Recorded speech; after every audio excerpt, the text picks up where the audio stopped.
Сәлем достар, сіздермен Еркетай арнасы. Арнамызға тіркеліп, қоңыраушаны баса кетіңіздер. Қазақ арнасының дамуына қолдау білдіріңіздер. Ерте заманда бір хан уәзірін сынау үшін оған 3 сұрақ қояды. Егер жауап бере алса, дәрежесін көтеретінін, ал жауап бермеген жағдайда дарға асатынын айтады. Уәзір шарқ ұрып жауап іздеуге кіріседі. Небір қалың кітаптарды ақтарады. Мың ойланып, 90 толғанып, ала сұрады. Бірақ жауабын таппай әлек болады. Амалы құрыған уәзір қарап жатып жан бергенше өмірімді сақтап қалайын деп, өлетін күні жақындағанда атына мініп қашады. Сол қашқаннан мол қашады. Әбден шаршап шалдығып, шамасы біткен жерде жығылып, ұйқыға кетеді. Сол уақытта малын жайып келе жатқан бір қойшы айдалада бір ер-тоқыммен жайылып жүрген атты көріп, қасына жақындайды. Қараса жерде өте қымбат киінген бір мырза жатыр. Мұның тегін адам емес екенін білген қойшы жолаушыны оятады. Оянып амандасқан соң жөн сұрасады. Уәзір жағдайын айтады. Қойшы үнсіз тыңдап болған соң, бұл кісіні бүкіл мансабынан, ел жұртынан безуге мәжбүр еткен қандай сұрақ екенін білгісі келеді. Уәзір айтқысы келмей, саған айтқаннан не пайда? Бұл айдалада қаңғып жүрген қойшы білетін нәрсе емес. Сен түгілі талай жыл ел басқарған небір жақсылармен араласып жүрген мен білмегенде сен қайдан білмексің, дейді қойшыға. Дегенмен айтып көріңіз, біреу білмегенді біреу біледі, біреу жылайтынға біреу күледі деген бар емес пе? Бізде ойланып көрейік, деп қойшы да қоймайды. Елсізде итте жолдас дегендей уәзір келіседі. Сөйтсе, уәзірді елден безуге мәжбүр еткен алғашқы сұрақ ең үлкен шындық не деген екен. Мұны естіген қойшы таң қалып, ойбуй, шынымен де осыны да білмейсің бе? Мұны жер бетіндегі барлық адам білмей ме? Бұл өлім ғой, елдің бәрі де өлетінін біледі. Одан үлкен ақиқат болуы мүмкін емес, дейді. Уәзір үнсіз ойланып отырып қалады да, рас айтасың, қалай ойыма келмеген? Әрине, басқа не болуы мүмкін? Деп қуанғаннан айғайлап жібереді. Әй, сен екінші сұрақтың жауабын білетін шығарсың, дейді уәзір қойшының түріне үңіле үміттене қарап. Айтыңыз, ойланып көрейік, дейді қойшы жайбарақат.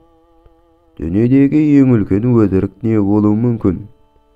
Қойшы: сіз шынымен де қызық адам екенсіз. Ең ақиқат нәрсе өлім болғанда, ең жалған нәрсе өмір емес пе? Кім жиған тергенін өзімен бірге әкет алды? Менікі дегеннің бәрі біреудікі болып қалмай ма? Жақсы деп ойлағаныңыз жаман, жаман дегеніңіз жақсы болып шығады. Дүние жалған деп бекер айтылған ба? Дегенде уәзір: рас, дәл айттың, шынында да солай, дейді. Ал енді үшінші жұмбақтың жауабына да ойланып көрші. Дүниедегі ең биік нәрсе не, дейді.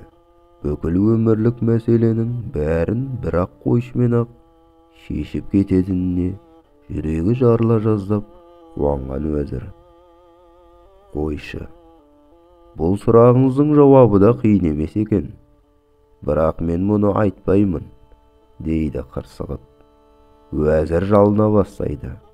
Тіпті бүкіл байлығының тең жарымын беруге уәде береді. Қойшы: сізді өлімнен арашалай алмаған байлық маған опа бере қояды деймісіз? Керек емес, өзіңіз пайдалана беріңіз, дейді. Уәзір не қаласа да қолынан келгенше орындайтынын айтып, жалынып жалпаяды. Қойшы: менің бір ғана шартым бар. Менің төбетіммен бір астаудан тамақ ішсеңіз, жұмбағыңыздың жауабын айтайын, дейді. Қу сүйегі үшін қырылысып жататын итпен бір астаудан тамақ ішудің оңай шаруа емесін білсе де, алтын табақтан тамақ жей үйренген ақ сүйектің ит аяқтан ас ішуі қанша қорлық болса да, уәзір байғұс қу жаны үшін ләж жоқ келісуге мәжбүр болады. Ақыры ит шілдеп жатып, қойшының шартын орындайды. Сонда қойшы: дүниедегі ең биік нәрсе ол мақсат. Сіз өз мақсатыңызға жету үшін қанша қиын болса да, ит аяқтан ас ішуге келістіңіз. Барлық жаратылған нәрсенің өз мақсаты болады. Мақсатсыз ештеңе жаратылмайды, деген екен. Дүниедегі барлық нәрсе белгілі бір мақсатпен жаратылған. Ал адам баласын Алла тағала өзіне ғана құлшылық жасау үшін жаратқан. Бұл туралы Алла тағала Зарият сүресінің 56 аятында: жын мен адамзатты өзіме құлшылық етуден басқа нәрсе үшін жаратпадым, дейді. Келтірген мысалдағы уәзірдің алға қойған мақсатына жеткенде ғана белгілі бір дәрежеге ие болатыны секілді, адам баласы да әу бастағы жаратылу мақсатын ұғып, соған амал еткенде ғана ұлы табысқа ие болмақ.